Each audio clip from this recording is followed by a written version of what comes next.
नालंदा जिला मुख्यालय बिहार शरीफ के श्रम कल्याण केंद्र के मैदान में उद्योगपति सह समाज सेवी निशिकांत सिन्हा ने जन आशीर्वाद संवाद कार्यक्रम के तहत नालंदा पहुंचे, जहां उन्होंने श्रम कल्याण केंद्र के मैदान में जनसभा को संबोधित करते हुए कहा कि राजनीतिक चेतना के लिए हमें दूसरा जगदेव प्रसाद बनना पड़ा तो मैं उसके लिए तैयार हूं। उन्होंने कहा कि बिना शिक्षा के समग्र विकास की कल्पना नहीं की जा सकती है। जिस प्रकार से बिहार ही नहीं देश भर में कुशवाहा समाज की आबादी है, उस तरह से उनको महत्व नहीं दिया जा रहा। इतना ही नहीं, कुशवाहा समाज की आबादी रहते हुए भी हिस्सेदारी नहीं मिल रहा है। उन्होंने कहा कि हमारा लड़ाई ना तो उपेंद्र कुशवाहा, सम्राट चौधरी समेत किसी राजनेता से नहीं है। उन्होंने साफ कहा कि हम अपनी लड़ाई अपने समाज के हक के लिए लड़ने आए हैं। श्री सिन्हा ने कहा कि एक समय था जब हमारे वंशज चंद्रगुप्त और सम्राट अशोक चक्रवर्ती सम्राट कहलाते थे, परंतु आज हमारे समाज की स्थिति यह है कि हम दूसरे राजनीतिक दलों के पिछलग्गू बनकर रहना पड़ रहा है। इसीलिए जगदेव प्रसाद के विचारों को आत्मसात कर समाज में चेतना जगाकर अब अपना नेता पैदा करना होगा। अब कुशवाहा समाज ही नहीं बल्कि पूरा बिहार बदलाव की ओर कदम रख चुका है। अगर आप लोग इसी तरह आशीर्वाद देते रहेंगे तो वह दिन दूर नहीं जब सत्ता की अगली पंक्ति में हमारा समाज होगा।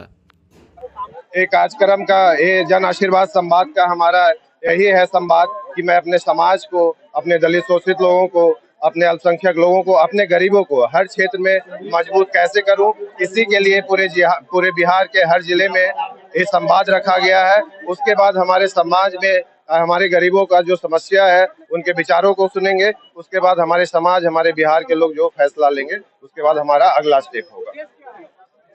हर अपने समाज को, अपने गरीबों को हर क्षेत्र में मजबूत करना, चाहे वो शिक्षा का क्षेत्र हो, चाहे वो स्वास्थ्य का क्षेत्र हो, चाहे राजनीतिक का क्षेत्र हो, चाहे नौकरी का क्षेत्र हो, चाहे व्यवसाय का क्षेत्र हो।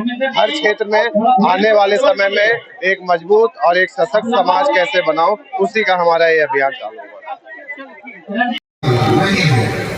जैसे शिक्षा समाज को मजबूत बनाती है, वैसे राजनीति समाज को दिशा देती है। राजनीति वह ताकत है जो हमारे अधिकारों की रक्षा करती है, हमारे हक को सुनिश्चित करती है। इसलिए मैंने राजनीति में अपने हक के लिए, अपने बिहार के लोगों के लिए, अपने कुशवाहा समाज के लिए, अपने दलितों के लिए, अपने गरीबों के लिए राजनीति में आने का फैसला किया। साथियों, आज मैं आप लोगों को अपने दिल की बात, अपने मन की बात बताना चाहता हूँ। मैं कभी भी मैं 20 सालों से अपना बिजनेस कर रहा था। मैं 20 साल से गुजरात में रह रहा हूँ और 20 सालों से अपना बिजनेस कर रहा था। मैं कभी भी राजनीति में नहीं आना चाहता था। मैं 20 सालों से अपना बिजनेस कर रहा था और 20 सालों की कड़ी मेहनत करने के बाद मैंने बिजनेस के दुनिया में एक अलग पहचान बनाई। पर जैसे जैसे मैं समाज के करीब आया और अपने समाज के लिए काम करना शुरू किया, अपने समाज के लोगों से मिलना शुरू किया, तब मुझे यह एहसास हुआ कि किसी भी समाज को मजबूत करने के लिए कितना बड़ा योगदान शिक्षा का होता है, उतना ही बड़ा योगदान राजनीति का भी होता है।